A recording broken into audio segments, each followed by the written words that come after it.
Bismillahirrahmanirrahim. On va entamer le troisième chapitre concernant le module de l'environnement et développement durable. C'est les ressources de la planète Terre.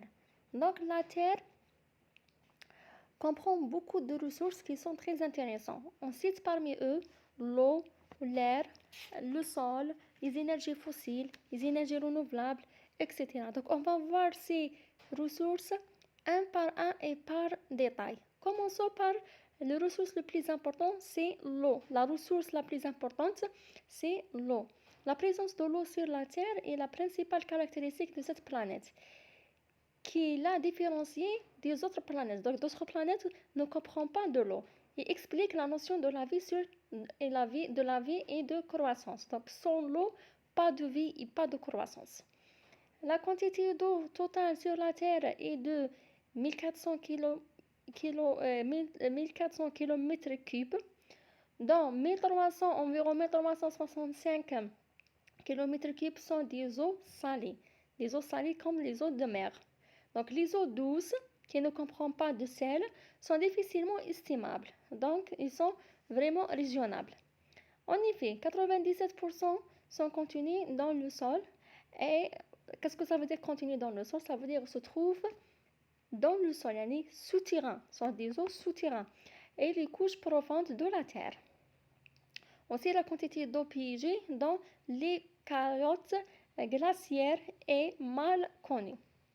Donc, passons maintenant à l'usage des eaux. Donc, 4400 km3 sont prélevés chaque année sur la planète. L'agriculture en consomme plus de 70%. Donc, la majorité du volume de l'eau est destinée vers l'activité d'agriculture. Donc, c'est l'agricole. Contrairement, 20% pour l'industrie et 10% pour l'usage domestique, ça veut dire l'usage par les êtres vivants dans les bureaux, dans les maisons, etc. Le rythme de constitution. L'eau est recyclée en permanence à la surface de la Terre. À titre indicatif, près de 600 000 km3 d'eau s'évapore. Donc, un grand volume de l'eau qui va s'évaporer. Donc, c'est le cycle de l'eau. Le stress. L'homme prélève par an moins de 1% de l'eau recyclée. Donc, seulement il utilise 1% de l'eau recyclée. Problématique. Donc, le problème qui se pose, c'est les ressources et la ressource est abondante. Donc, le problème, c'est l'abondance de l'eau. Est-ce qu'il est abondant ou non? Est-ce qu'il est disponible ou non? C'est la disponibilité de l'eau. Cette quantité énorme de l'eau n'est pas inégale dans toutes les nations de notre planète Terre. Donc, il y a des pays qui sont riches de l'eau, il y a des pays qui sont pauvres de l'eau. C'est clair? Donc, il y a des pays qui souffrent de la sécheresse. Alors, sa quantité aussi diffère, limitant ainsi son usage ou exigeant des traitements onéreux pour la rendre potable. Donc, c'est un traitement sérieux pour rendre l'eau usée, l'eau potable, ou à la limite, l'utilisable de certains secteurs économiques. Le deuxième paramètre, ou bien le deuxième élément, une deuxième ressource de la planète Terre, qui est très important, et sans ce ressource, aussi il n'existe pas il n'y a pas de vie, il n'y a pas de la vie sur la Terre, c'est l'air. L'air spécifique, c'est un élément spécifique à la Terre et indispensable à la vie. Donc on ne peut pas vivre sans avoir l'air, et spécialement l'oxygène, à la hauteur de 21%. Malgré c'est un pourcentage qui apparaît faible, mais il est très important pour maintenir la vie sur la Terre. L'usage.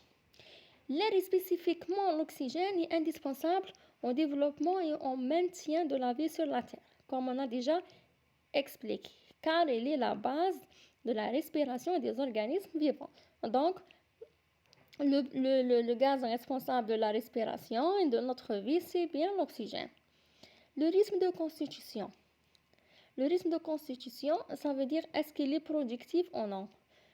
La proportion de l'oxygène sur la Terre est considérée comme stable puisque les organes photosynthétiques terrestres et aquatiques produisent chaque année environ 30 fois 10 puissance 13 kg de l'oxygène. Donc la production, le taux de l'oxygène sur la Terre est pratiquement stable. C'est clair? Donc on sait que la production de l'oxygène est due par les activités des organes, des organismes par photosynthétique, par les planètes, par les plantes. Ça veut dire que les plantes sont les premiers responsables sur la production de l'oxygène. Une quantité équivalente est aussi consommée pour la respiration des organes vivants. Bon, concernant le stress, l'homme ne respire qu'une infime fraction de l'oxygène produit par les plantes. Alors, l'homme utilise seulement un volume minimal de l'oxygène qui se trouve dans la nature.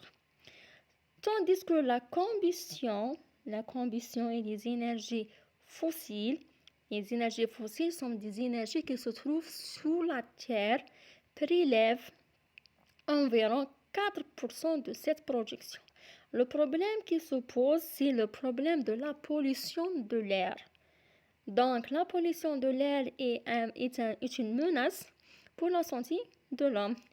Et ceci s'explique par les activités polluantes de l'homme, comme on a vu dans le chapitre précédent. Tout le chapitre sur la pollution et les organes responsables sur la pollution.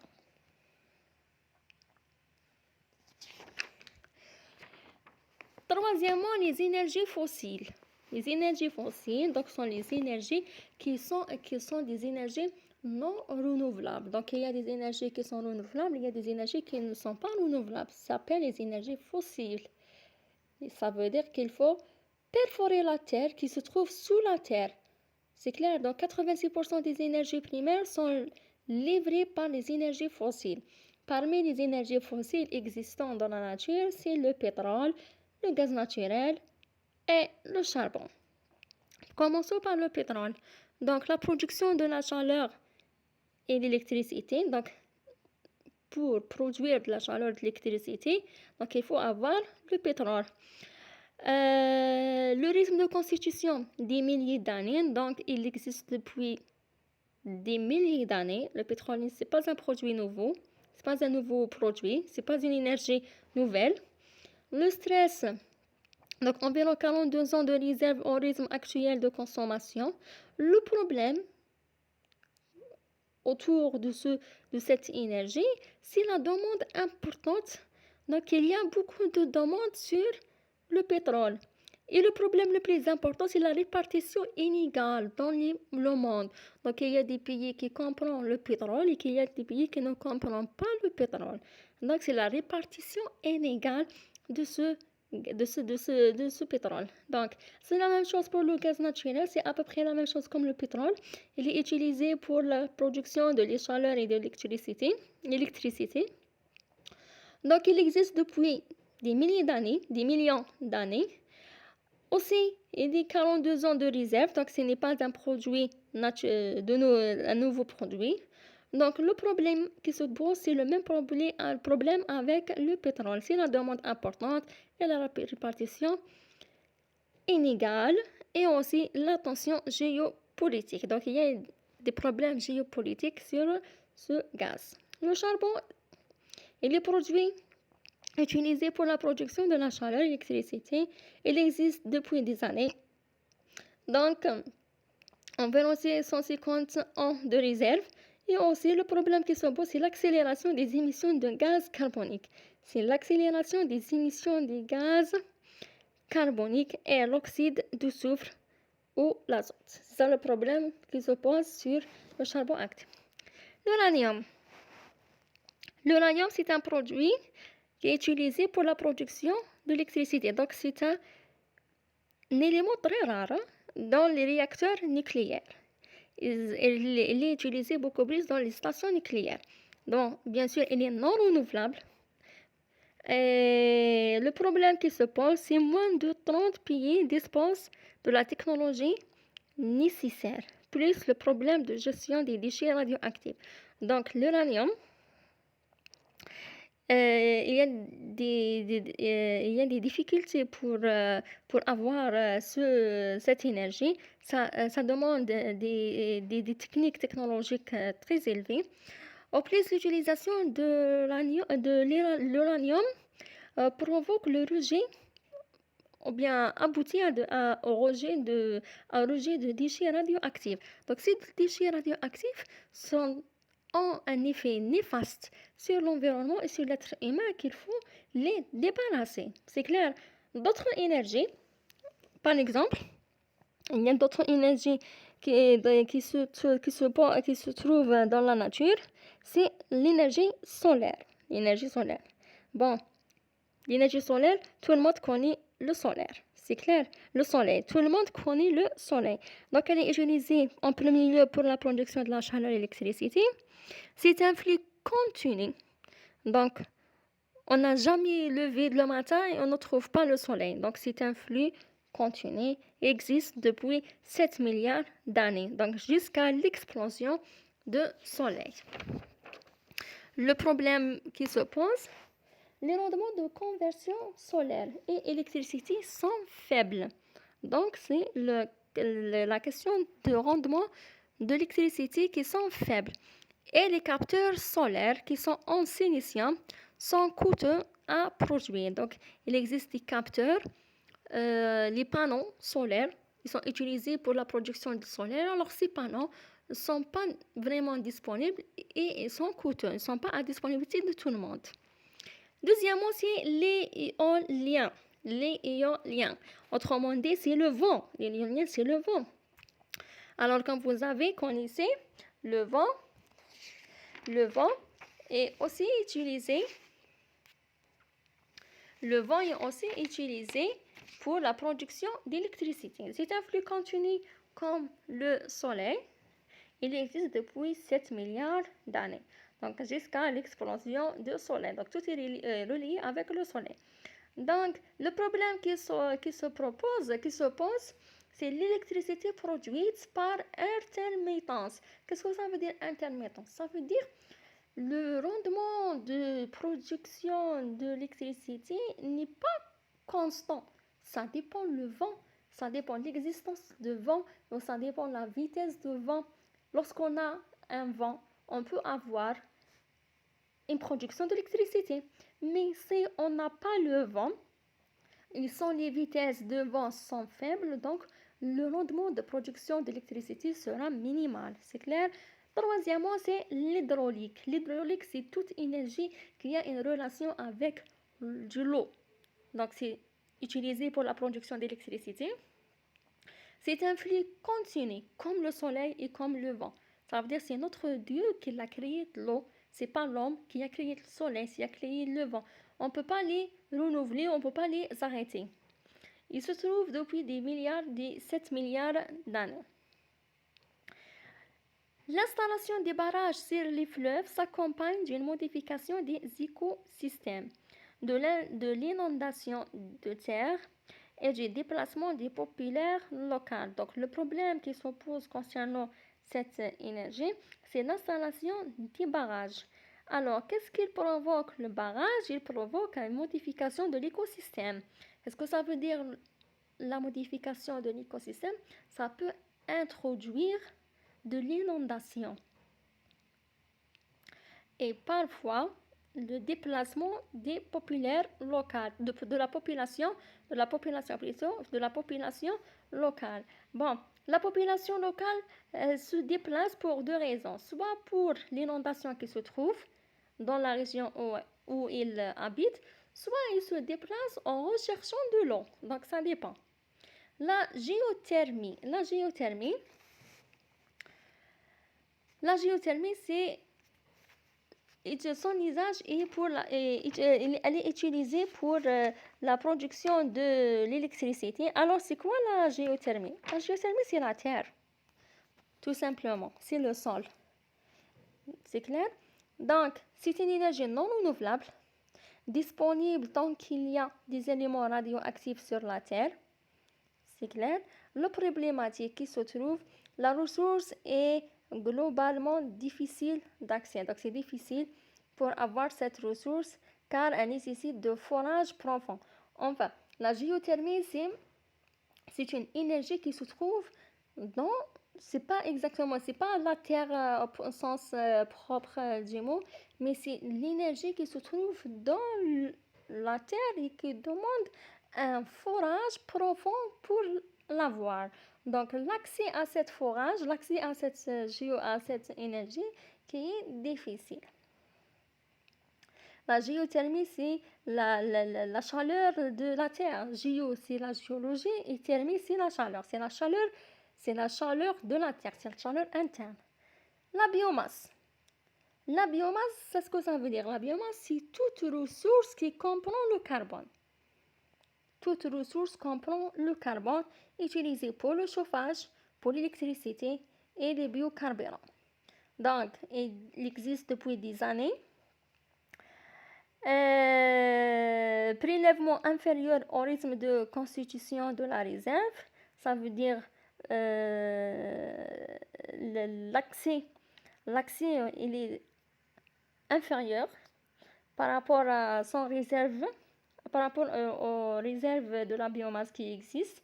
Donc prélèvement inférieur par rapport à la constitution de la réserve. Le problème qui se pose, donc presque c'est une source d'énergie domestique en premier lieu. Donc la biomasse elle est utilisée beaucoup plus pour les activités domestiques. Alors c'est 25% utilisé par les hommes. L'utilisation, et notamment c'est l'utilisation de bois. Donc beaucoup de gens, un grand nombre des gens, ils ont utilisé le bois pour le chauffage et pour accélérer la déforestation.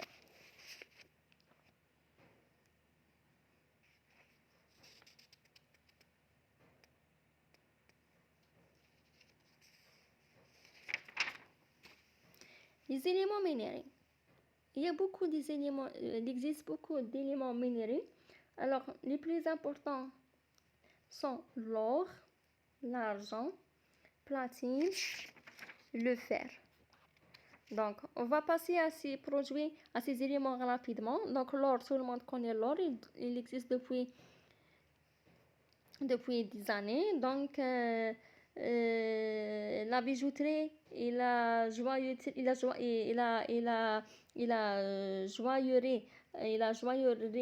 absorbe 86% de la production, c'est clair. Donc, c'est une énergie non renouvelable.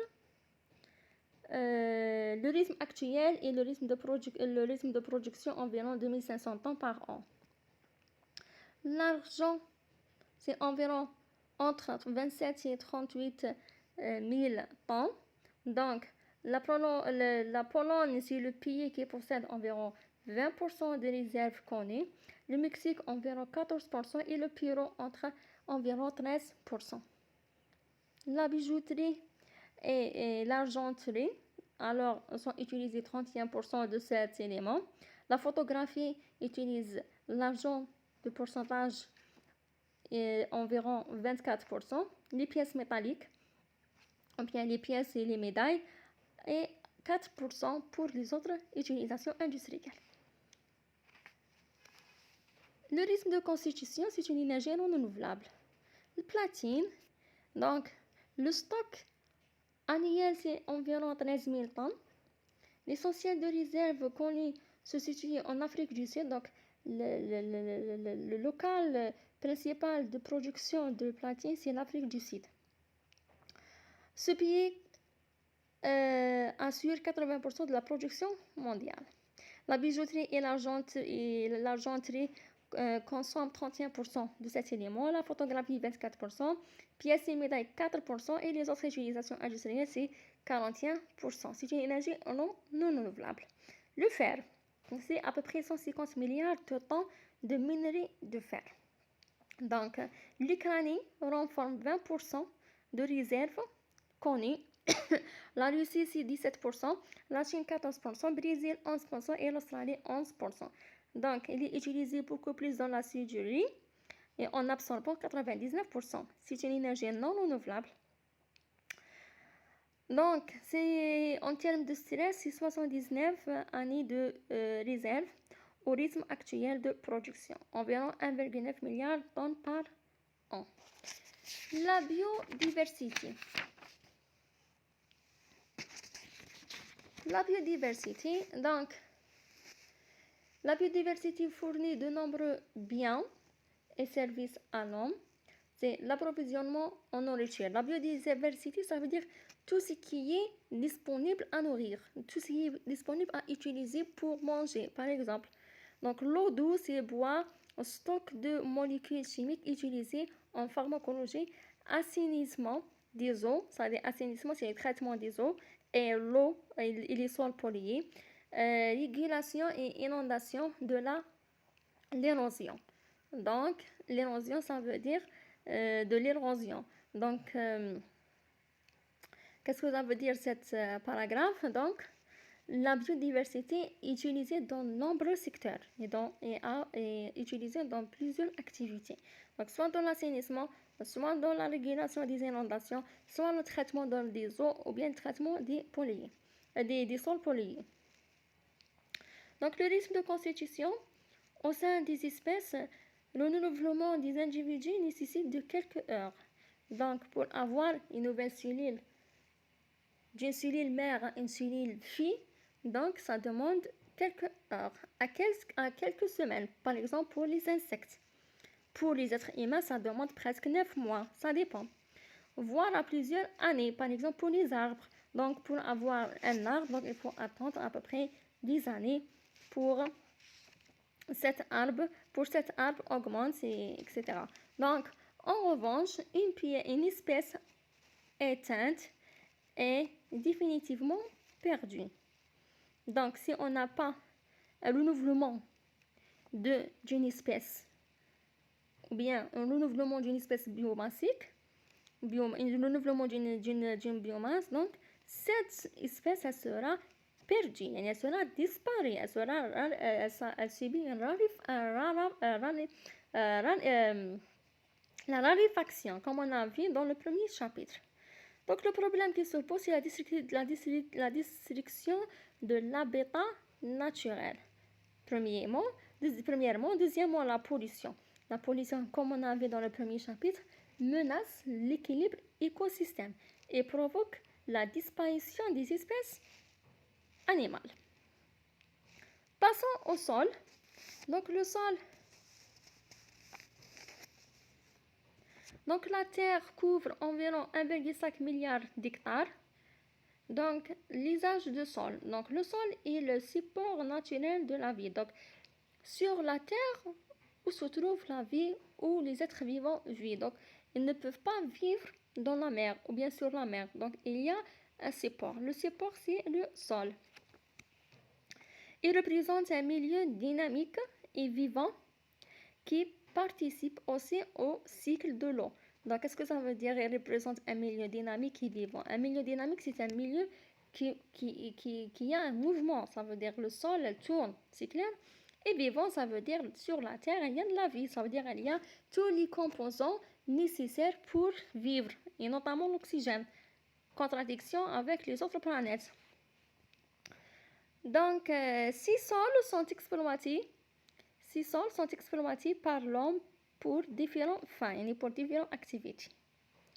Selon les conditions climatiques, l'activité biologique et la nature de la roche sur laquelle le sol se développe. Donc, il faut de plusieurs siècles à plusieurs milliards d'années pour qu'un sol se forme.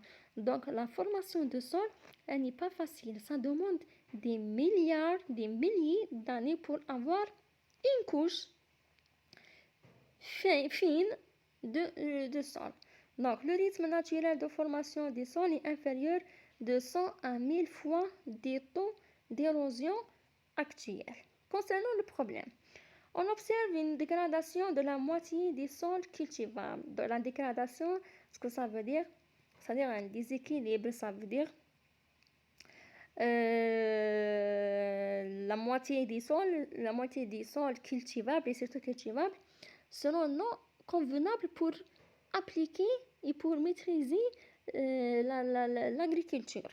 Donc, les principales causes sont l'érosion éolienne, donc c'est l'érosion éolienne et l'hydraulique, ainsi que l'altération chimique. L'altération chimique, par exemple, l'acidification et salinification.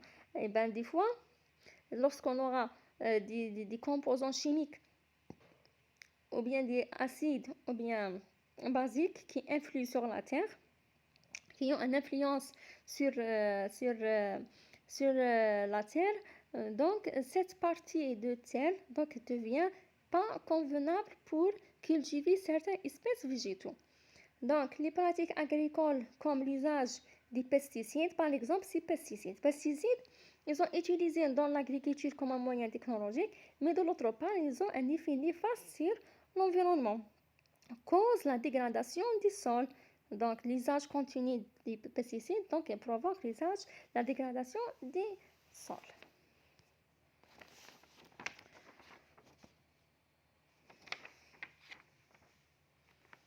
Passons en dernier lieu aux ressources alimentaires. Les ressources alimentaires, qu'est-ce que ça veut dire les ressources alimentaires? Donc, les ressources alimentaires, par exemple, il y a une diversité de ressources alimentaires et une inégalité de participation de ces ressources dans le monde.